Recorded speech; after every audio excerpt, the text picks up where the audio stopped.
মানুষের মনে এত আতঙ্ক এই এসআর এর জন্য, আর তৃণমূল মানে মমতা বন্দ্যোপাধ্যায় কোথাও গিয়ে কি ব্যাকফুটে কাজ করবে? দেখো, এর আগেও এনআরসি সিএ করার চিন্তা করেছিল, নোট কেলেঙ্কারি করেছিল, তাই বিজেপির জুমলা পার্টি সরকার ওরা অনেক রকমের চক্রান্ত করার চেষ্টা করে, কিন্তু বাংলায় কোনো চক্রান্ত কাজে লাগবে না। এখানে মমতা ব্যানার্জি মহাশয় এবং পিয়ন অভিষেক ব্যানার্জি মহাশয় যেভাবে বাংলার উন্নয়ন করছেন, যেভাবে মানুষের বিপদে পাশে থেকে সঙ্গে থেকে কাজ করছেন, মানুষের জন্ম থেকে মৃত্যুকাল পর্যন্ত উন্নয়ন করছেন, সেই হিসাবে বাংলার মানুষ মমতা ব্যানার্জির সঙ্গে আছেন, অভিষেকের সঙ্গে আছেন। তাই আগামী দিনে বাংলার মাটি তৃণমূল শক্তিশালী ঘাঁটি। অবশ্যই খুবই দুর্ভাগ্যজনক, এবং এতগুলো বিএলও অলরেডি আমাদের মধ্যে আর নেই, তাদেরকে আমরা হারিয়েছি। এটা অমানসিক একটা চাপ তাদের ওপরে, যেটা তারা সত্যি কোথাও গিয়ে তারা পারছে না। আর আমার এখানেও 109 নম্বর বুথের বিএলও হসপিটালাইজড এখনও, তো খারাপ লাগছে অবশ্যই, কিন্তু কিছু করার নেই। এটা আমাদের এই লড়াইটা লড়তে হবে, আমরা লড়াইয়ের জন্য প্রস্তুত। এবং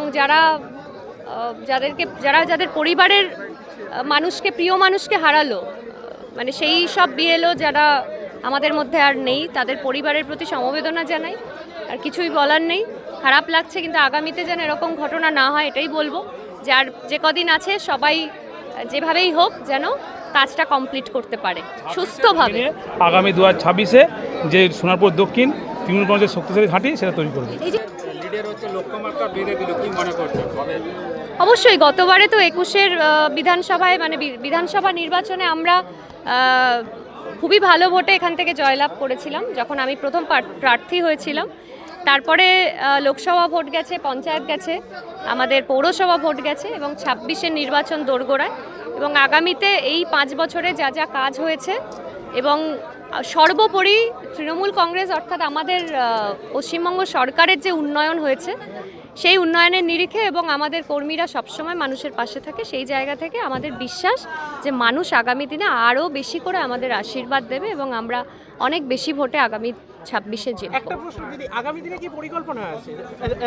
পরিকল্পনা অনেক কিছুই আছে। সংগঠন নিয়ে পরিকল্পনা বলতে সংগঠনকে মজবুত করা, শক্তিশালী করা, এবং আরও বেশি সংখ্যায় মানুষকে নিয়ে এসে সংগঠনকে বর্ধিত করা, এটাই আমাদের লক্ষ্য।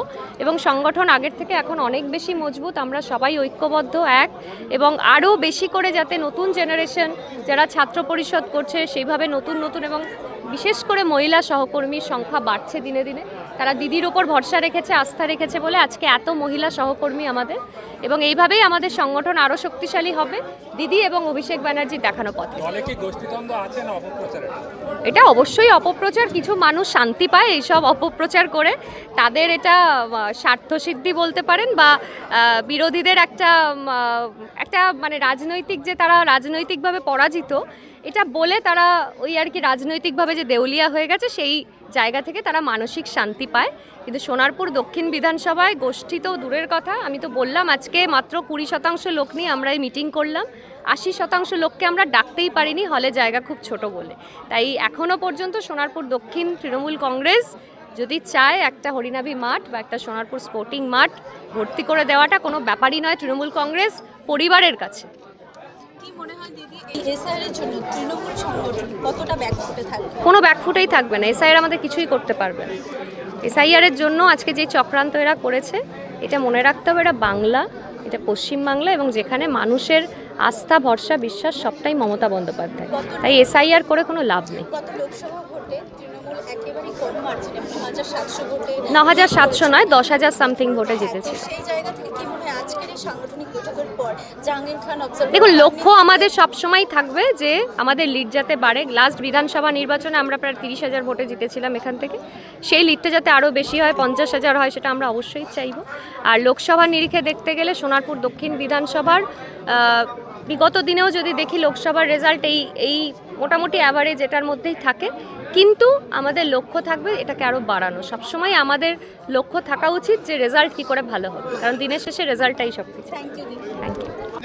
দক্ষিণ 24 পরগনা তৃণমূলের সত্য ঘাঁটি, এবং সেখানে দাঁড়িয়ে সমস্ত জেলা জুড়ে তৃণমূলের একটা জয় জয়কার। সেখানে দাঁড়িয়ে আমরা দেখলাম যে বিভিন্ন জায়গাতে যখন এসআইআর শুরু হয়, তারপরে একাধিক বাংলাদেশি তারা কিন্তু এখন বর্ডারের ধারে বসে আছে, বিএসএফের কাছে, তার পাশ পাচ্ছেন ওই পারে যাওয়ার জন্য। যদি এইভাবে একের পর এক অবৈধ যারা অনুপ্রবেশকারী তারা যদি পালিয়ে যায়, 26-এর নির্বাচন সোনারপুর আপনার যে সাউথ চব্বিশ পরগনা দক্ষিণ চব্বিশ পরগনা জেলাতে কী প্রভাব পড়তে পারে? কারণ অধিকাংশ জায়গায় তো আমরা দেখতে পাচ্ছি যে মানুষ থাকছে না বাড়িতে। সেটা ইলেকশনের কমিশনের কাজ, ইলেকশন কমিশন দায়িত্ব নিয়ে করবেন। আমাদের যেটা দায়িত্ব আমরা নিশ্চয়ই পালন করবো। আগামী দিনে জেলা নিয়ে কি পরিকল্পনা আছে দাদা? আগামী দিনে জেলা নিয়ে কি পরিকল্পনা আছে?